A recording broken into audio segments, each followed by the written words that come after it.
Hello and welcome back to Lighter Productions, the Wilesco D415 with the D405. Let's talk about it. The reason why I'm making this video now is because, well, I've had the engine for basically a year and I feel obligated to talk about my experience thus far. For those who don't know, this is a Wilesco D415. You do get a D405, but this is the kit version. Now, the traction engine consists of the steam engine itself and a gearing system to move the engine along. It also comes with a whistle and a proper regulator. The gears can be engaged and disengaged by the use of this lever here, and the engine has what we call slip eccentric valve gear. Flick the engine one way, it will start spinning that way. Flick the wheel the other, then it will start spinning the other direction. The engine also has a very proper steering mechanism, which is most excellent. The boiler isn't really that special. It has quite a huge sight glass, which is most excellent. This is the kit version, like I said. The kit build was most excellent, though one problem was the main steam was incredibly hard to get fitted, but once it's in, there's no problem. Just one of those things where you need to be patient, and the kit building experience is very rewarding, and now you know how to take your engine apart if there is a problem. The engine is roughly 285mm long, 195 from floor to top of canopy, and roughly 145mm wide from the two largest wheels at the back. Let's talk about running this engine from start to finish. Your main priority is water when lighting up. You can't steam an engine without any water in it. So, check the sight glass. If there's no water, you have to put in water. If there's not sufficient water, put water. You want around minimum half a gauge, maximum just under the top part of the sight glass. Once you're certain your boiler has enough water in it, you can divert your attention to fire. I'm using a methylated spirits burner that I made myself, and you have to be very careful with this stuff. Light the fire, put it in, and let the engine just simmer away before doing anything else. Once the engine has started showing signs of life, you can then divert your attention to oiling. Take off the lubricator cap, blast the steam out just to clear out the system, one drop for one side of the piston, one drop for the other side, and put a little drop just in the lubricator itself so that throughout the running session it will slowly drip into the engine.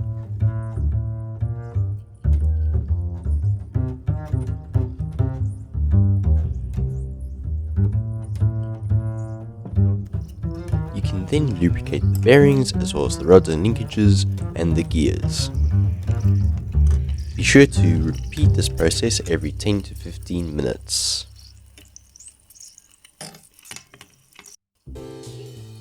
After you make sure that the engine is engaged with the gears, you can then open the regulator and the engine should burst into life. And just put a little dollop of oil back onto the gears just for good luck.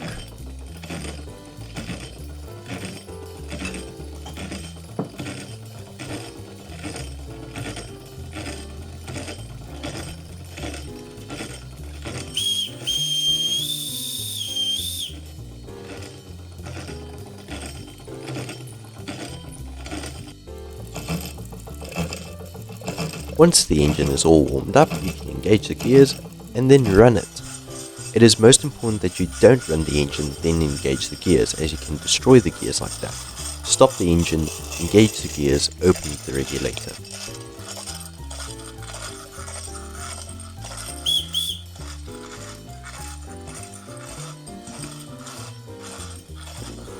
It's also important to note, just because the engine can go at incredibly high speeds doesn't mean that it should. It's best to keep it at a relatively high speed.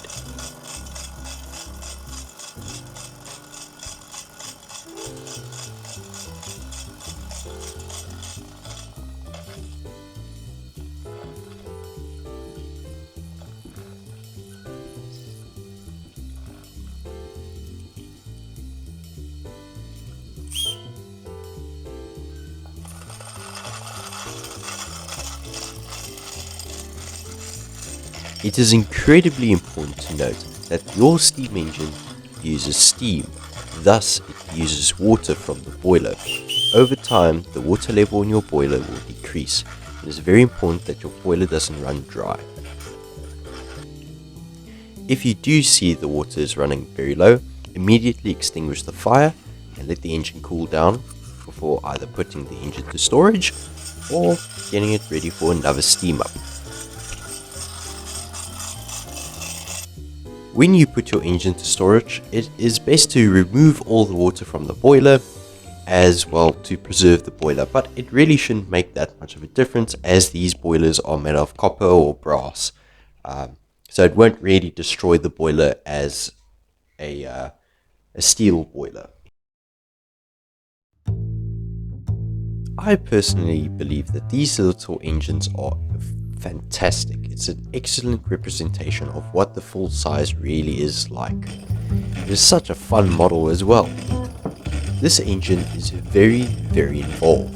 You can get RC stuff for the steering, but I think that takes the magic away from actually being hands-on the entire time. This model is obviously for more experienced people.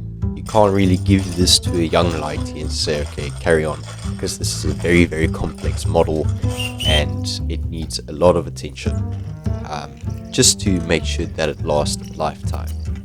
You get all sorts of variants of this engine. For example, the Showmans engine and the crane attachment, which goes on some of the engines, which is most excellent. Now we come to the price of this thing. It is not cheap.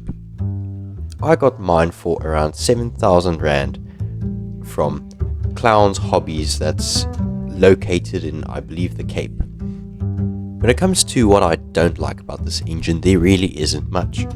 All it really is the regulators that are made of plastic. That's it. If they can change that back to the original valves, this would be a 10 out of 10 for me.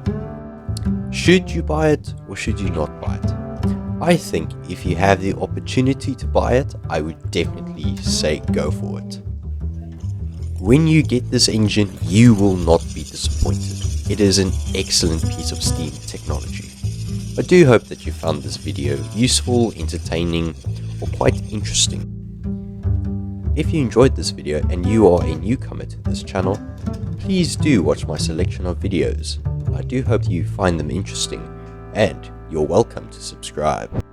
Next video will be about the Mammoth. But for now, folks, stay tuned.